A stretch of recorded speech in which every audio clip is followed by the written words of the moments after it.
So boys and girls, I'm glad that you joined me in our kitchen today. So the boys will tell you what we're gonna make today. What are we making? Bread in a bag. Bread in a bag. My friend Patsy Tower gave me this recipe and she said that I could share it with you. And so that's what we're going to do.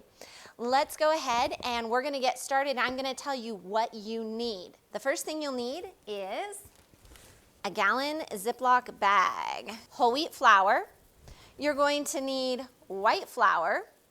You need some salt and some honey and some yeast and some oil. Once you have all of that, then you're going to need some kind of spray that you might want to use for the pan so that the bread doesn't stick.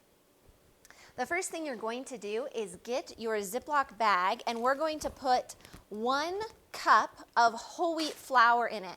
So here's a cup for you. You can just pour it in, the whole thing. It's already measured. We already measured it. There you go. All right, we're gonna need a teaspoon of salt and then a tablespoon of yeast. I buy my yeast in big packets, but what you can do is when you're at the grocery store, they have yeast in little single packets, and so that might be easier for you. So you wanna mix those ingredients together. So we're gonna zip it closed. I can't. Here, I'll help you. Now shake it up, tip it upside down. Now we're gonna add our wet ingredients. So let's go ahead and add our wet ingredients. So open the bag now. Okay, we're going to put in 2 tablespoons oil. So I got my tablespoon here. And we're going to do 2 tablespoons of oil. Okay, and then we need 2 tablespoons honey. So the same amount of oil and the same amount of honey. Here we go. Now we're going to pour. Oh, that stinks. Aiden doesn't really like honey. Okay, we need 1 cup of very warm water. All right, once you have all of that, then we're gonna add our 1.5 cups of white flour. Now, you might want to make it a little more healthy, and so you might wanna just make it all whole wheat flour. That's fine, you can do that.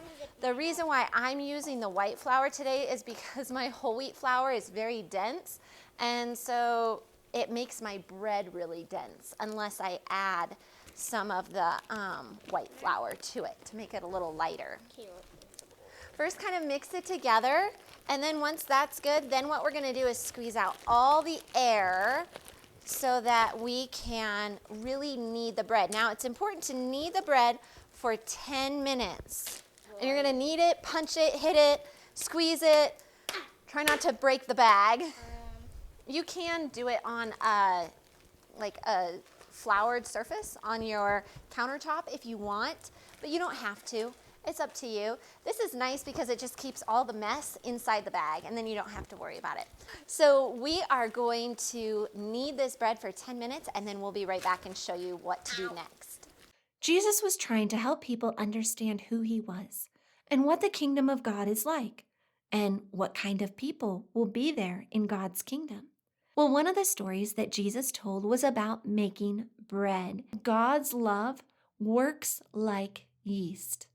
No matter who we are or what we have been like, whether we've done things that are good or whether we've done things that are terrible, God's love in our hearts changes us just like yeast makes dough into a loaf of good bread. Here we are kneading our bread. You can see that it is really looking good. Once you have your bread made into a loaf, we're gonna cover it with tin foil and put it in a warm oven for about 20 minutes so that the bread can rise. Then we're going to turn up the oven to 350 degrees for 35 minutes, and we're going to cook it then. Let's go ahead and do that. Okay, here's our bread. We're gonna cut into it. Oh yeah, look at that. Yummy, fluffy bread.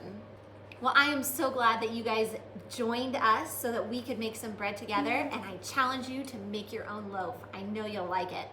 So, until next time, we'll see you guys later. Bye-bye. That is really good.